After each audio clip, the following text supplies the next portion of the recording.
Nampak tuh lagi baca bab 12 tentang kepemilikan. Ternyata dasar hukumnya itu di Undang-Undang Nomor 37 Tahun 2004. Nah, betul banget. Jadi, dalam Undang-Undang Nomor 37 Tahun 2004 dijelasin kalau kepemilikan itu adalah cita umum atas semua kekayaan debitur yang pengurusan dan pemberesannya dilakukan oleh kurator di bawah pengawasan hakim pengawas. Nah, jangan lupa jelasin juga pengertian utang. Kalau di buku sih, dalam bab 6 UU Kepemilikan dan PKPU dijelasin bahwa utang itu adalah kewajiban yang timbul akibat adanya perjanjian atau undang-undang, dan di mana jika tidak dapat dipenuhi, maka pemenuhannya bisa berasal dari harta kekayaan si debitur itu sendiri. Nah, betul banget. Jadi, intinya kepemilikan itu adalah keadaan di mana debitur memiliki dua kreditur atau lebih dan tidak mampu membayar utang yang sudah jatuh tempo. Nah, itu tujuannya tuh bukan buat sita harta aja, tapi itu memberikan keadilan buat para kreditur, mencegah debitur yang berbuat curang, dan memberikan kesempatan lagi buat debitur yang memberikan baik.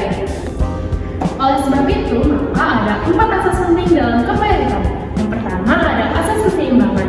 Artinya, kepemilikan itu mengatur agar tidak ada pihak yang dirugikan. Yang kedua ada asas kelangsungan hidup.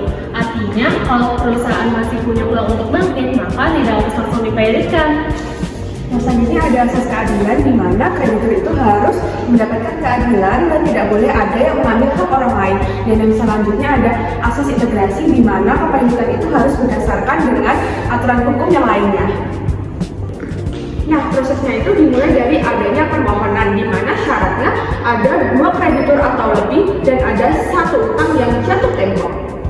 Nah, jadi itu pihak yang bisa maju itu banyak. Ada kreditur, debitur itu sendiri, jasa buat kepentingan umum, dan Bank Indonesia tuh bisa majuin kalau misalnya debiturnya itu adalah bank.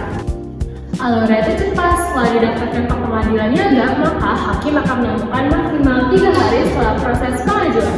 Nah, pelaksanaan sidangnya itu maksimal 20 hari setelah pendaftaran, dan debitur cuma bisa minta waktu tunda selama 25 hari dengan alasan yang jelas. Nah, kalau misalnya nggak terima sama keputusannya, ada upaya hukum buat kasasi yang diajukan maksimal 8 hari setelah keputusan. Dan Mahkamah Agung itu wajib memutus dalam 60 hari. Nah, begitu diputus pilot, katanya debitur tuh udah jadi harta pilot. Jadi debitur tuh udah nggak punya wewenang lagi buat ngatur hartanya. Nah, pembagian uangnya itu ada urutannya nih. Yang pertama ada kreditur separatis, di mana mereka memiliki hak kebendaan seperti gadai dan fidusia, dan keberadaan mereka adalah yang paling tinggi. Selanjutnya adalah kreditur pratera, yaitu kreditur yang memiliki hak istimewa dan diatur oleh undang-undang seperti pajak dan juga gaji karyawan. Dan yang terakhir adalah kreditur konkuren, yaitu kreditur yang tidak memiliki hak istimewa dan pembagiannya itu dibagi secara proporsional sesuai dengan besaran tagihan.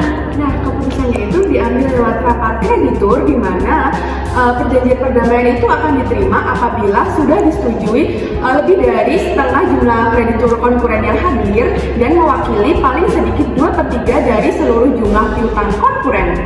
Tapi kalau misalnya perdamaian ini gagal atau ditolak, jadi itu kita langsung masuk ke tahap insolvensi atau pemberesan. Di sini tuh harta piutang dijual lelang di muka umum, dan hartanya tuh harus dibagikan sesuai dengan jumlah piutangnya ke kreditur.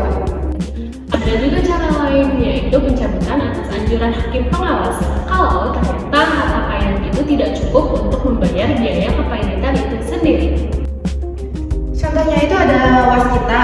Jadi tuh mereka tuh fokus di jalur PKPU dengan merestrukturisasi utang, karena waskita itu memiliki keberlangsungan usaha atau going concern, sehingga kreditur itu memberikan perpanjangan waktu. Beda dengan 7-Eleven yang akhirnya masuk ke fase insolvensi atau pemberesan, karena 7 hanya memberikan tawaran bayar sebagian atau pilot, sementara kreditur merasa dirugikan dengan tawaran tersebut.